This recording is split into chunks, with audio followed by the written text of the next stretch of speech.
Whoa. Can you hear me all right? Yes, sir.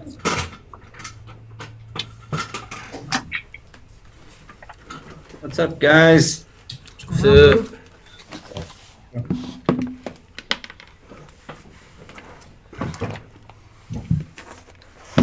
We almost ready to get started here? Yep. I don't want to put a handful of M&Ms in my mouth if we are.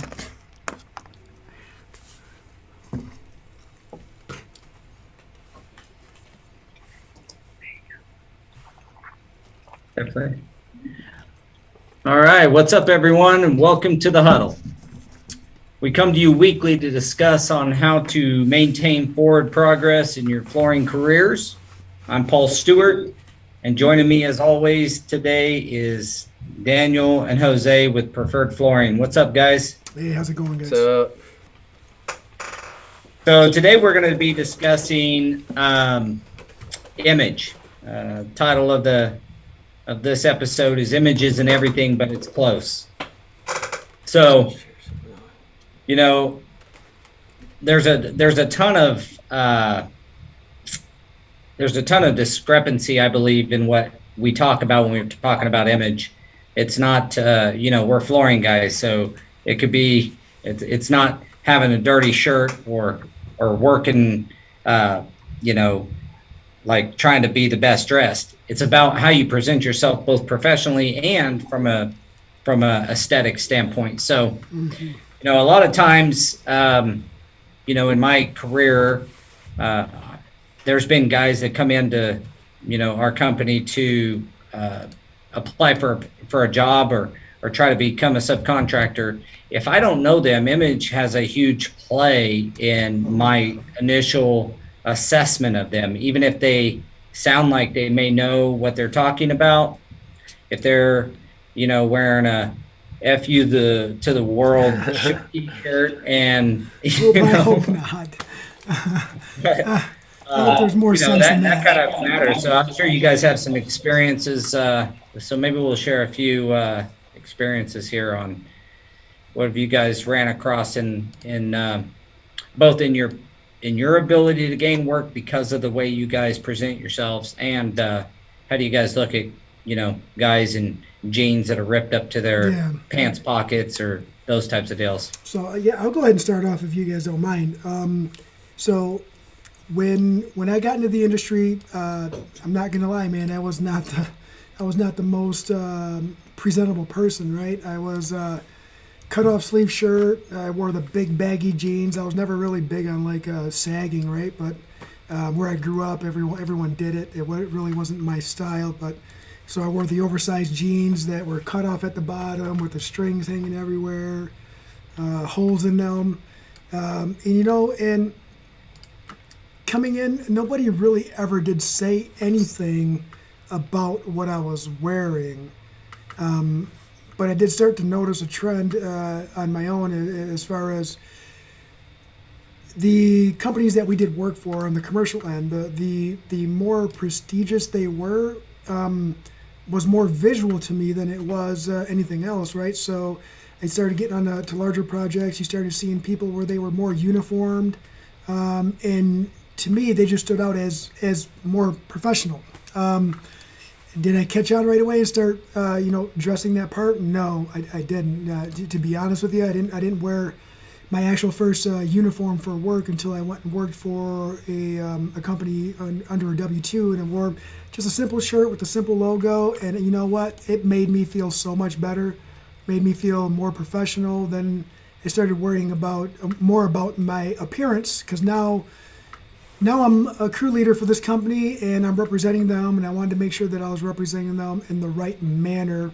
So I started, watching how much glue I got on my shirt, on my pants, started watching how many rips I had in my pants, tried to make myself more presentable, right? And none of this really resonated until later on after we started Preferred Flooring, and we didn't have our guys uniformed, and there was a specific incident and we were getting blamed for it, and it really did not. It was like something out of the movies, and the guy said something to me that just right away it hit me, and he said, My phone's going off for some reason. He said, if you're not willing to put your logo on your employees, why would I be willing to let them work in my facility? And as soon as he said that, it was just like fireworks in the brain. Boom, boom, boom, boom, boom. And no matter how much we try to veer away from it, people are very visual, and they're going to judge you by your appearance when they first meet you. If they have nothing else to use to judge you, appearance, it might not be everything, but it's the majority of something. And well, first impression wise, it's pretty close, right? It is pretty close. If you don't know the guy and it's the first time you're meeting. I don't know. There's a lot you can judge, the way they present themselves and things like that, but also their appearance by itself seems to speak volumes when you first meet someone. I know it does for me. Yeah, and it did, and I'm not gonna lie. Like within 5 days, I had the cheapest cotton shirts made for the guys. Everybody still had their own coats and all that because it was wintertime when this happened. But we all looked uniform within a week, and after that happened, you just all of a sudden you just started noticing that the respect that you were getting, your crew was getting, not just you as the leader, but your crew was getting more respect. All of a sudden, everybody's got sleeves on, everybody's matching. Obviously the jeans was a work in progress, but it put us in a position where all of a sudden, like, maybe we can attract the people that we are trying to work for. Maybe we can do that, and we started thinking about different ways that we could improve on our appearance. I don't want to say alter our appearance, right? Because, people can wear their personality in their haircut, bald, dreads, whatever they want, piercings. That part really doesn't bother me at all, right? I know it bothers some, but the appearance as far as the clothing and the aesthetics of that really did help bring to light. It made it so people focused on us as a group instead of just knowing what we did. It gave us a better representation of who we were. Do you see a difference? I mean, you were talking there that you noticed a difference. Have you continued to notice a difference how people perceive you, or how a client responds to you because of your crew? For example, I have a customer that we have done a ton of different of their facilities, and when we had a crew on that had all of our shirts on, they were all the neon yellow. They all looked very, much. There's a reason why the military and the police forces and things wear uniforms. And I'm not saying you have to go full on garb uniform, but I'm just saying like a standardized look for installers. And the difference between the way the client perceived how that job went versus other jobs with guys who were sub crews that had different shirts on, and they weren't even offensive shirts. It was just one had a black t-shirt on, and one had a different colored, whatever. It wasn't anything offensive on them. It just, they looked hodgepodge. You know what I mean? There's a definite, in my opinion, if you're a subcontractor, if you're a 1099 installer, putting on a uniform on a daily basis, it could be a simple logo, or it could just be the same colored shirt for you and your helper every single day. I think it goes a long way for perception from the client. 100%. I agree with that 100%. Yeah. So Daniel, what about you? You've basically grown up in flooring. So, you guys kind of know that, to me, what we're talking about here, image being important, but do you got any personal stories or experiences with either pro or con versus, somebody being in, their appearance, either gaining them work or losing them work? Well, we do a lot of commercial, right? So appearance is everything, because you go in some of these businesses and they have a dress code, and then you go in there and we've seen guys with, shorts, cut off sleeve shirts, And we're talking, working at colleges and stuff, and it's like, man, there's got to be something that you can do to make it so that people know what you're there for and at least look presentable, because I mean, some of these guys, man, they just a lot of those places, it's a safety thing too. They right. Don't know you're a part of what the facility has you there for, and you look like a 40-year-old dude at a college walking around the campus. Right, and that's what I mean. It's like some they don't pay any attention to what they look like, and it almost makes it. Now that you say they look like the way some people, picture us looking like, and it just drags everyone else down. It's like not every flooring guy is out there with cut off sleeve shirts and wearing shorts, and they don't ever do their hair. Yeah, I'm just gonna flat out say it. I'm sure we're just trying to tiptoe around it, right, without hurting feelings. But if I put myself in the consumer shoes and I'm looking for specific, like, if I go to a mechanic shop, I expect them to look like a mechanic, right? But if I go to a mechanic shop and the guy comes in and he's wearing a cut off sleeve Metallica shirt, like he says, shorts, no work safety boots, or I'm probably not going to trust the guy to work on my vehicle. I mean, that's the bottom line, right? You got to dress the part. I can only imagine what residential guys go through, because I know that there aren't a lot of guidelines for them to follow, and they can pretty much do what they want as well. But from a customer perspective, where I started is irrelevant, right? How I started is irrelevant, because I do look at that, and I know that if I am going to go to ABC company and I'm deterred because of an appearance, has it happened? Yeah, 100%. It might have been the person, might have been the place, but I mean, it's because we're visual, right? You associate professionalism with the appearance of the professional that's presenting themselves to you, and I'm sure we've lost some in the past because of it. Well, let me build on that just a second. This is something that you have complete control of every single morning. What shirt you put on, what jeans you put on. And so for you to make the decision to wear certain things, that I think is part of why your dress code or how you dress is something that's important to people. When they see you in their business, they know you chose to put that stuff on. You chose to present yourself that way. I'm just trying to implore people, like, give a darn about how you're presenting yourself to the world, both overall, but particularly in our industry, when we have such a black cloud of this assumption of how we are, like, rise above that. Put on jeans that either have been patched correctly. We all know we go through jeans like. Right. So I was actually in the field today, right? So my shirt is all super dusty and stuff, but my pants are on the front are dirty because I'm constantly wiping myself off. But I mean, we got logos everywhere. You got to be proud of who you work for, right?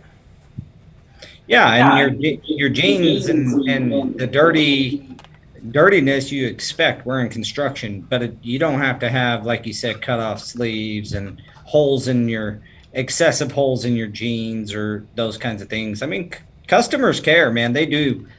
I know this seems like a pretty small item to be talking about on this huddle, but I've just watched guys lose business over it, and I've watched them, struggle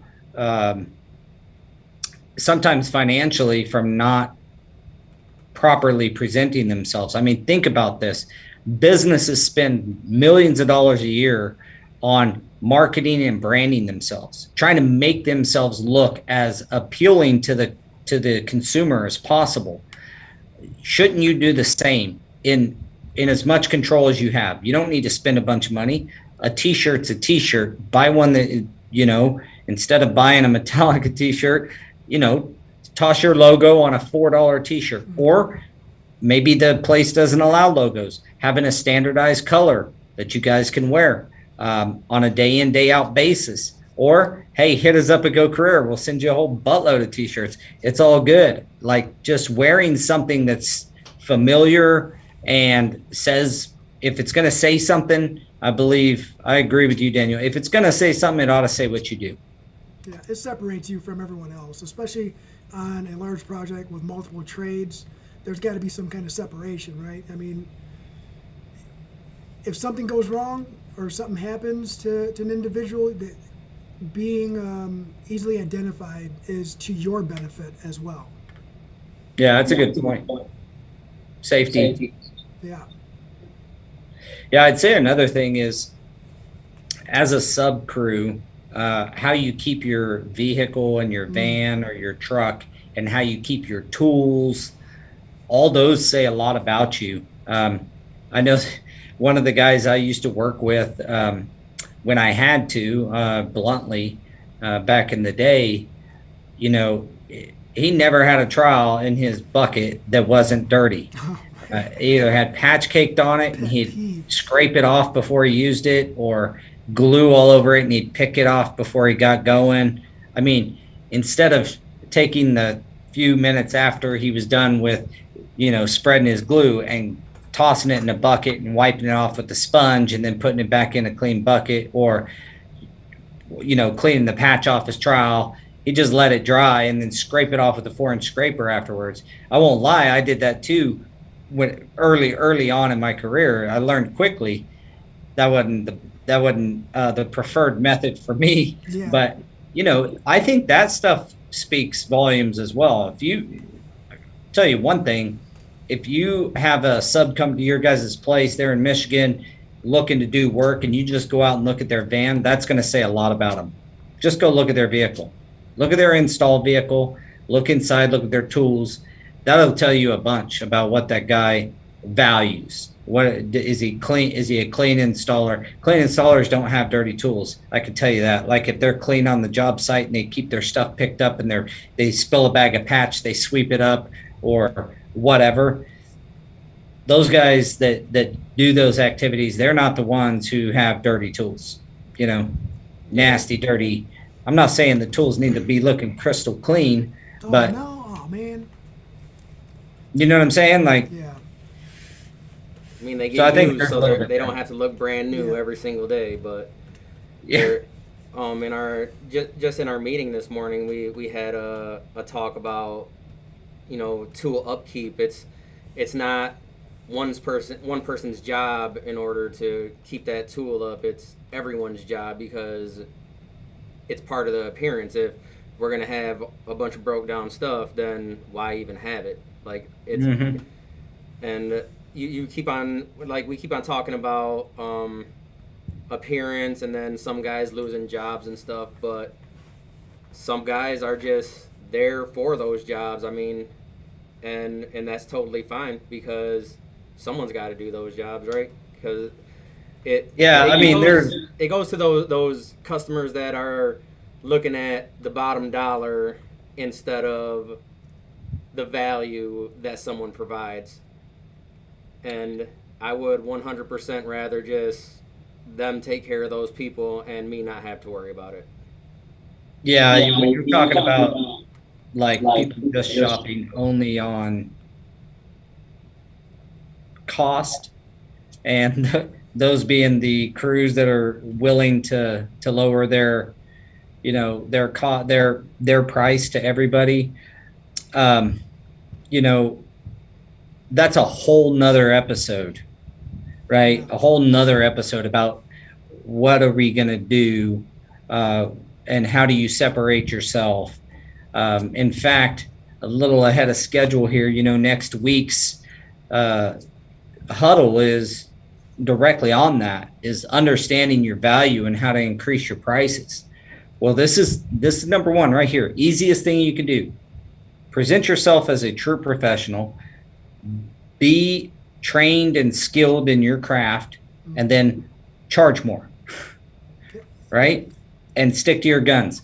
Like, I think I may have told this story previously, but we had a customer or a project that we had lost. A big job, about 70,000 feet of tile.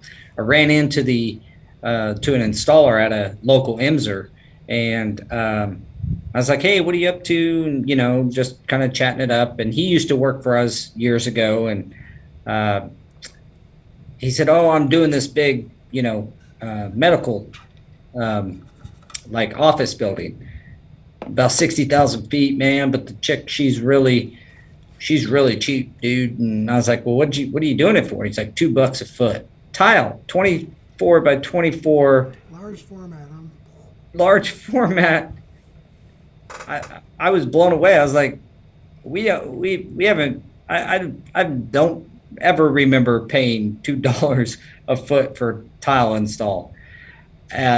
Those types of people, those people who do that are, unfortunately, I don't have really great things to say, so I won't say much. It just, I really believe they put dents in our industry. They cause other people's, you just can't make a living wage. Okay, maybe in one cafeteria that's 80 by 60, you'll make some money, but what about down the halls and in all the door cuts and just all this other stuff, man? You know, normal jobs just aren't that big, and that you know, maybe it was wide open or something, but even in that case, you're doing the work. You know, understanding where you bring value and how you bring value to the process, and not just going as low as you can to get the work is, you know, what, like I said, we'll address that in next week's episode. But I do believe image is the easiest way to at least start to separate yourself as caring about, you know, caring about your product, what you're going to give that customer. I mean, there's a lot of research out there that says how you dress or how you care about you is what you're going to give to your client. And, you know, it seems to be a little bit true. Yeah, it's directly, you know, the way we're talking about the pricing and all that, how you present yourself is directly proportionate in most cases to how they perceive you and how much they're actually willing to pay. So you're only cutting yourself short if you are that guy, which, like I said, some guys just want to do that, and that's totally fine. But you know, we're trying to lift this industry, so if we can do that one person at a time, if one person hears this and that they make that jump to go get a shirt. And I mean, a lot of people think that it's super expensive. I mean, if you don't have a logo, there's apps out there. You can go on Fiverr, have someone create you a logo. You know, they'll give you a few mock-ups. You choose one, you take that logo to your local screen print shop, and they'll create a screen for it. I mean, it is a one-time charge that they do for the artwork and having to create all that stuff. But once you pay that, you can order more, and you don't have to pay that charge again. So yeah, it's an upfront cost, but it's worth it, because I mean, our shirts, we don't pay much for them. They're a different material, right? So it's a dry fit material that wicks moisture away, because we're always sweating, right? So we want to.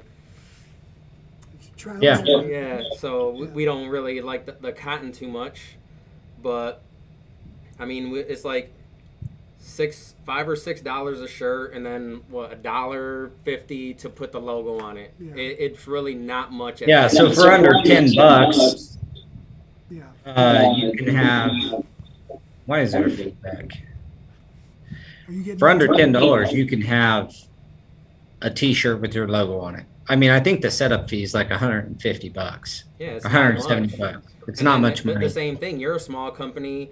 And then if you go with another small company that's trying to build a name as well, they'll probably even give you a better deal. Like, hey, just tell people about me and stuff like that. It doesn't even have to be a small company. We went with the first time we didn't want to talk about because we didn't do it right. But after we actually started going to a screen print company, we went to one of the bigger ones in town, and that's when we realized, man, we were paying this other guy that was doing it, you know, on his own, this much per shirt, when we can only be paying this much. And that's when you kind of realize, like, man, it's a lot more manageable than people put it out to be. Yeah. Well, and that's a good thing to note is that the go with the larger guy, the larger guy in your area, typically they're larger because they do the most. They have the most buying power on the shirts, and they can, you know, you're gonna be cheaper. We use the biggest in our area, and we pay $8 a shirt, logoed in and out of the door for 3 different colors. And you know, you maybe pay $10 because you don't buy them, you know, say a smaller company, but at the end of the day, man, $10, you're not going to buy a shirt for $10 at Walmart, or you might in a package of white tees or something. Right.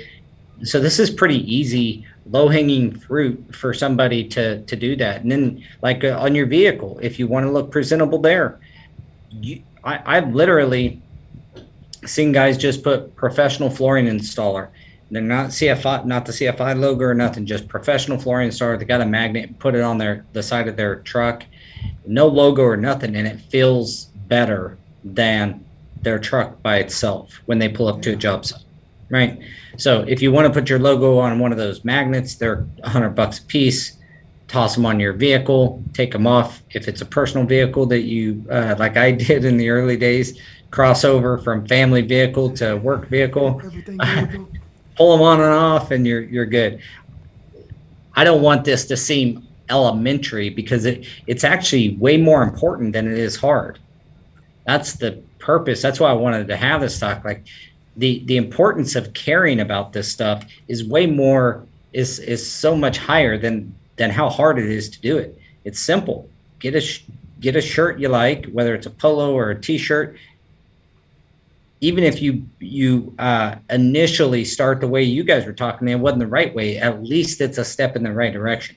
I would recommend go see, you know, a big screen printer in your area. Tell them you're going to buy, you know, 10 shirts at a time or something like that, and see what their cost is.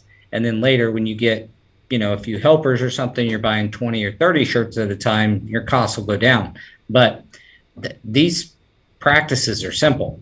And then you talk about the way you visually present yourself, and then how you act. That's a whole nother deal. But if those two match up, you know, you're going to be a lot more successful than the guy that just refuses. Because the only reason I can see with the information out there that somebody would not put on a decent set of clothing is because they don't care. Yeah. Right? They don't care. Logo or not, like put on a decent shirt, some jeans, and work boots, and look the part. If you don't care, that's exactly what you're telling your client. That's exactly what you're telling a company like my flooring company when you come in to try to get work from me. That was me when I started. I'm not going to lie, because I didn't care. I didn't understand the importance of it. I didn't understand the benefit of it. I really honestly didn't care. Well, if we help 1 or 2 people that are listening to this call get further than where you were at, where you're like, I didn't care. I don't care because I didn't know the importance, to really realize the importance.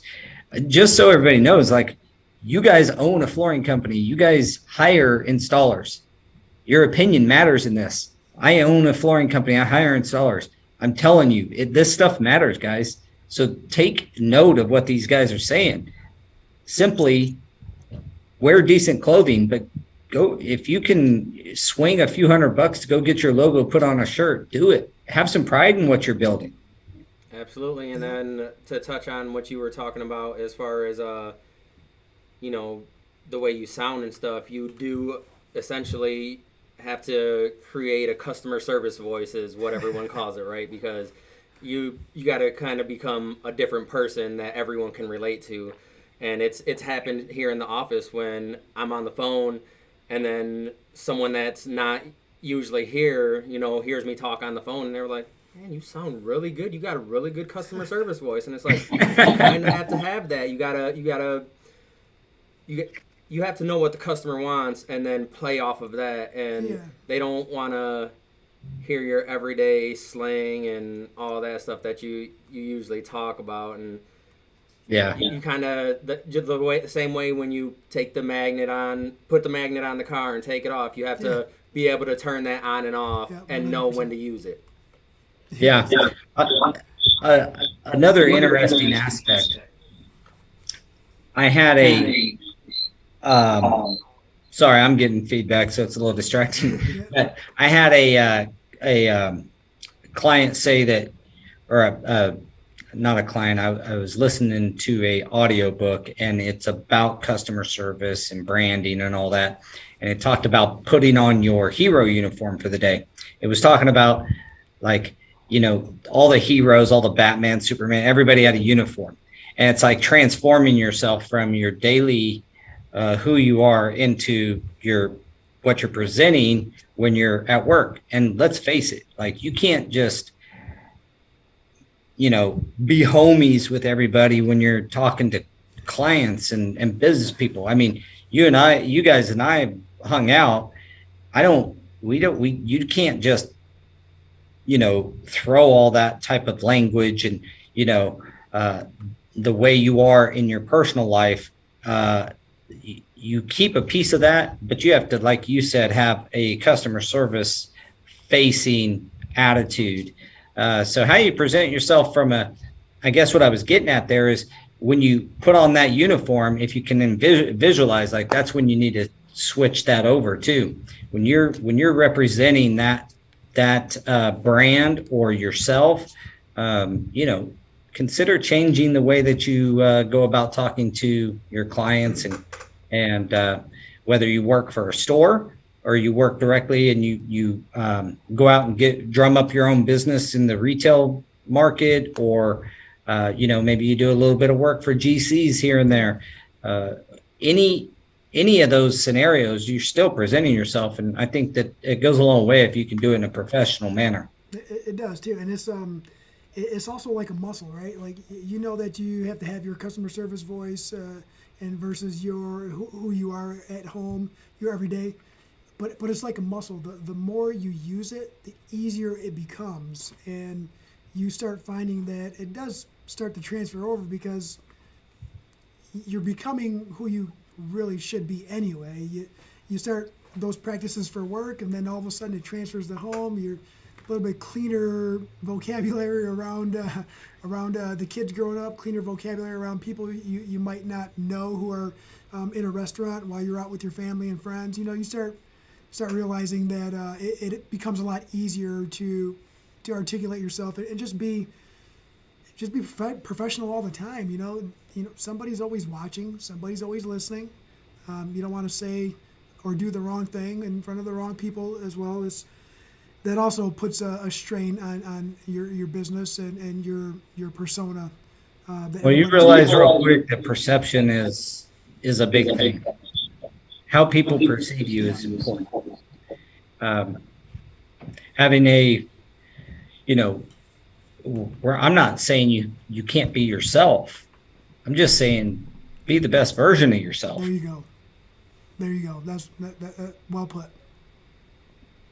All right, guys. Well, thanks for joining me today. Again, trying to keep these between 30 to 45 minutes, trying to keep them hitting hard and provide as much value as possible to people. And hopefully, as like I said, if we help one or two guys take a step or two ahead, then the goal is accomplished. So again, next week, we're going to be talking about understanding your value and how to increase your prices.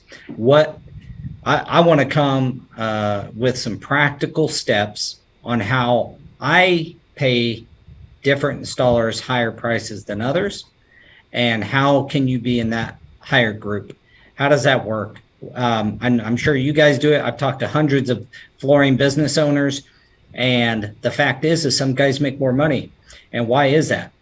And how can you join that group if you're not? And if you're in that group, how can you increase your prices even more? Because at the end of the day here, we have a little bit of ways to go before we are where I would say, to even match inflation at this point. Yeah. So how can we help these guys and gals out there installing, working their tails off, make sure they're getting full value for what they're providing? Let's come with it hard next week with some good ideas on how to help the installer make more money. Yeah. Awesome. All right, brothers. Hey, have a good one. Signing off. We'll talk to you next week. Off the See ya. baseball. Thanks, everybody. Recording stop.